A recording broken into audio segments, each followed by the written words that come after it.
If I bought a new Xbox again, this is what I'd do to get the best performance, graphic settings, and also maximize my next generation console to its full capacity. First, let's talk about the various different display settings that you have on your Xbox. Whether you've got the Xbox Series S, the Xbox Series X, or even an older Xbox One, you may not be aware of some of the advanced settings that you can turn on and off. Now, of course, the new generation consoles can support up to 120Hz. The Xbox Series X has got 4K support, and obviously the Xbox Series S can do 1080p and 1440p up to 120Hz. But even the older consoles do have some further HDR settings that you may want to enable if you do have a pretty nice looking display. Because straight out of the box, most of these settings, even the 120Hz on the Xbox Series X, may not even be enabled. So you could be just playing at 4K 60Hz for all this time you had no idea. So the way that you access your console settings has changed on the new Xbox dashboard. You now go over to the center bar, and over to the far right, they are located here. Now, this is quite a elongated process to actually access them. You have to basically do like a six-step press, with the thumbstick, which takes a long time.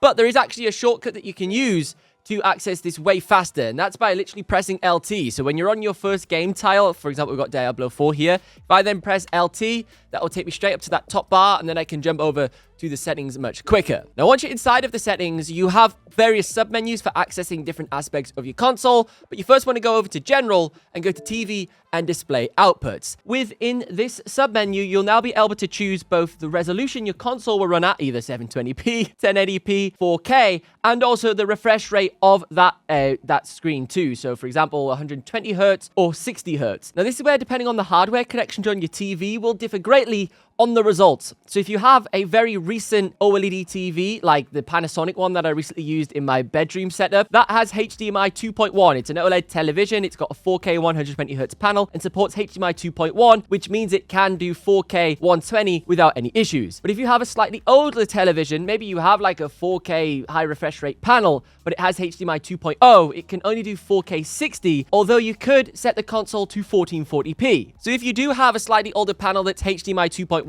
but is high refresh rate, within this menu here, you might have the ability to choose 1440p as an option or 1080p alternatively, and then you could potentially game at 120Hz, just at a slightly lesser resolution. So you start getting like the best of both worlds, like decent graphics at 1440p plus the high refresh rate performance of your new console. It all depends whether you're connecting this to the latest and greatest TVs or something like a gaming monitor that's 1440p with a high refresh rate panel. Because 1440p, 1080p can support high refresh rate via HDMI 2.0 and doesn't require HDMI 2.1 in order to operate in this way. Just below the option to select the resolution, you also have the ability to change the resolution. And then to the side, you've also got these further settings, which are video modes and also 4K TV details. Now, inside of the 4K TV details, this will give you a breakdown of all of the features that are compatible on your current display, such as HDR modes, 10-bit color, 120Hz, 422 color, a bunch of different things. You can see here everything that's supported currently on what I'm using. I've got this connected to a capture card for the sake of this tutorial, so a lot of the elements aren't actually supported. But when I do have this connected to my main gaming television at home,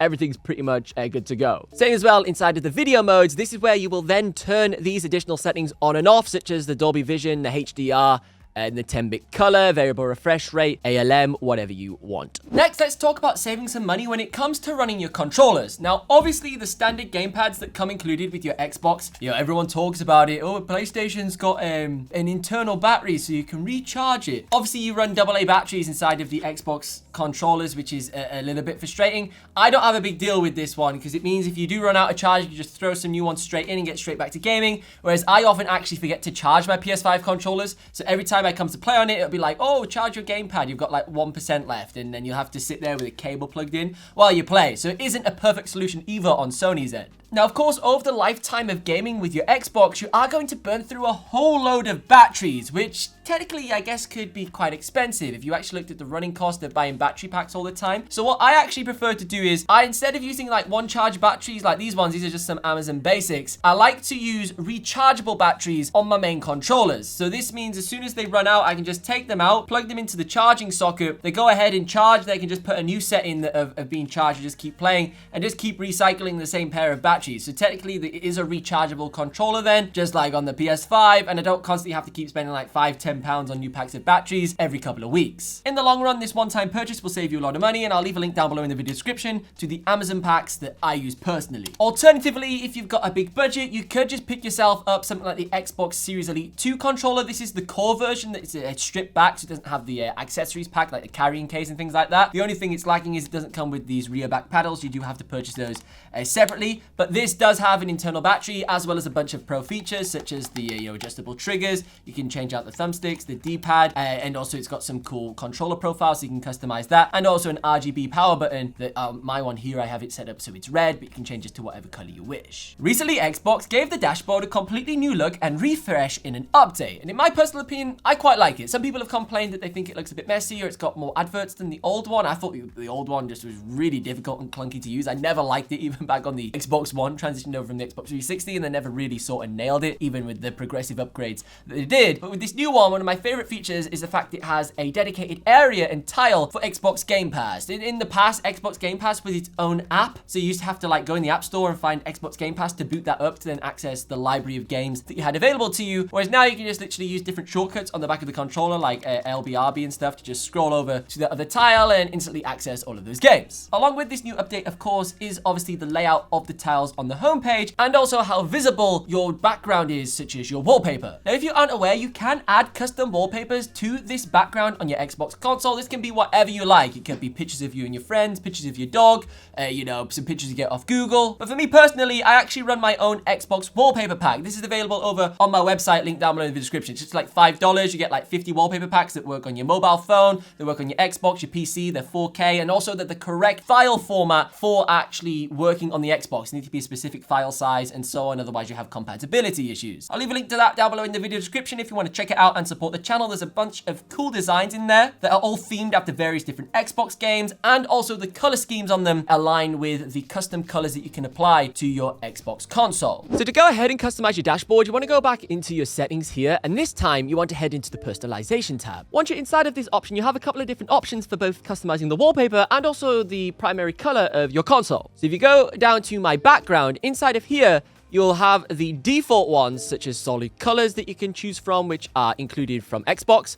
And also, of course, the dynamic backgrounds, which is a new feature for the Xbox Series S and X. These dynamic backgrounds move and have animations to them instead of being a stagnant picture, which is quite cool. To be fully honest, there isn't a huge amount of them. It's got a little bit better this year, but prior to this, there was literally about 5 or 6 you could choose from. But you do now have a few for Starfield, Forza, and obviously Call of Duty Modern Warfare 3. And as you can see from this example here, they've got the cool animation that I was talking about. Now, if you want to have something a little bit more custom, you can add custom images, whether this be just a picture from your iPhone or the wallpaper pack that I sell over on my website. Now, the way that you import these images onto your Xbox is via a USB stick. So you want to go over onto your PC, get the images, transfer them onto a USB stick, make sure the USB stick drive is empty, so the only stuff on there are these images, just to make things a little bit easier from an organization perspective. And also the images need to be a specific size, otherwise they are not going to be compatible. All of the images inside of my wallpaper pack have been made to be as high as quality as possible. They're all 4K and also the correct file size. So you can literally just plug it straight into your console and get up and running without wasting any time going into Photoshop and recompressing all the files. This file limitation is around 5 megabytes. If you exceed this, the images simply will not be compatible with your Xbox. When you plug your USB stick into your console, it will come up with a little notification, just as if you plugged in an external hard drive like an SSD or something like that for extra game storage. Then you want to go down to this option here, which is custom image. It'll then boot up this little file explorer that's a little bit similar to like Windows 10, Windows 8 vibes as well, sort of with how this operates with your old touchscreen laptop you used to have back in the day. Then you scroll down to the external USB drive, which in this instance is my Star Wars Force Unleashed Special Edition USB stick from when I was a kid. And we can go inside of the wallpaper pack that we've literally just downloaded off the website, unzipped the file, and then transferred those files onto our USB stick. Literally like a one-step process, super easy. Inside of here, all of these images are then organized into subcategories based on their theme. So we've got sort of game themes based off of sort of like Halo, Red Dead Redemption, Destiny, those types of games, Forza that you may wish to play. And then as well, we've got a few sort of minimalistic vibes if you want to go for that sort of sleek modern look. Some of these are my favorite ones. And then there's some like console specific ones, you know, like PlayStation, cyberpunk sort of themed cities and landscapes. So a whole bunch of different things that you can choose from. They're super cool. They were all designed as well by like a proper artist. They're not AI generated, like, oh, these images are AI generated, like a lot of people are saying. I actually paid someone to make them all, and they like made them on a like Procreate on their iPad. So most of them I think are hand drawn. The girl is incredibly talented. Super happy with the product that we built together. So let's go ahead and choose this super cool Planet Rising theme. And you just literally go ahead, just press A on it, and then it will automatically set it. And you can go back to your Xbox homepage, and you'll see just like that, we now have a completely custom dashboard, which is super cool, sort of a bit of a Starfield vibe going on with this one. If you like your sort of space game, Star Wars game, a bit of Jedi Survivor, you can see the sort of theme that's inspired by there. But you can also take this one step further because we've been very clever with how we've matched all of the colors. So what you'll notice is when I press the Xbox home button, all of the tiles have got a blue outline around them. Now by default, this is usually a green outline because the default color on your Xbox is green. Same as well when we select all the different tile games on the main dashboard, you've got that blue outline appearing. If we jump back into our main settings and go back to the personalization, we can actually customize this color. So currently it's dark blue, but inside of here, you've got a bunch of different options that you can choose from. And what we did was inside of the wallpaper pack, we matched all of the color palettes of these Xbox colors to the actual color schemes of the wallpaper images. So they really tie in very nicely. So for example, if we go for this nice turquoise teal color and then switch out our background to blue minimalistic, you'll now notice how the green outline matches the mountains in the background perfectly. This just looks incredible. And with the new Xbox dashboard's layout, it showcases more of the wallpaper than in the previous version when we released these earlier in the year. The old dashboard covered a lot of the wallpaper up, unfortunately, but now you can actually see the beautiful peaks of this mountain and all of the artwork that's gone into creating this. Don't forget, if you want to check out that wallpaper pack, I'll leave a link to it down below in the video description. I think they look pretty cool. Now, the final thing I want to talk about is storage upgrades that you have available on your Xbox console. Now, when I first got my Xbox Series S, that was my first next-gen console because the Series X was so difficult to purchase, I was incredibly apprehensive to get the expansion card. At the time, this was the Seagate expansion card. It cost literally half as much as a brand new console itself, and for ages I was just using the internal storage and also an external hard drive. So I was transferring games off of the internal drive onto the external drive because obviously you can't play next-gen titles off of an external SSD or external hard drive because it isn't fast enough for features such as quick resume and so on. This worked for a certain period of time, but I was wasting a lot of time with this method, and also it was becoming a bit frustrating where I actually didn't feel like booting up my Xbox console because I had to deal with this whole file management thing. It felt like work, like I was transferring footage off my camera and transferring my games around on my console. So eventually I bit the bullet and purchased the Xbox Seagate expansion card, which made my life so much easier. But if I was to do this again, I'd actually purchase the WD Black version of this expansion card because it's cheaper. Also, it's 2 to 3 seconds faster from some tests we've run on the channel loading in games, which is cool to know. Not really a groundbreaking feature, but it's good, a fun fact. But the biggest thing is the fact it is much cheaper, around $30 to $50, depending on the size capacity you actually end up choosing. And also I prefer the overall design of it. I think it looks a little bit more aggressive and cool, almost like a key card that you're putting into the back of your console. Looks really good with the new carbon black edition of the Xbox Series S. Now, if this still is way too expensive for you, there are some cheaper alternatives, which is using an external SSD drive, such as some variations from Samsung, or SanDisk is a personal favorite of mine. These may give you much more space than something like this, maybe 2, 3, 4 terabytes of space instead of 1 terabyte, but obviously you have the inconvenience of only being able to play old generation games off of it, such as Xbox One games,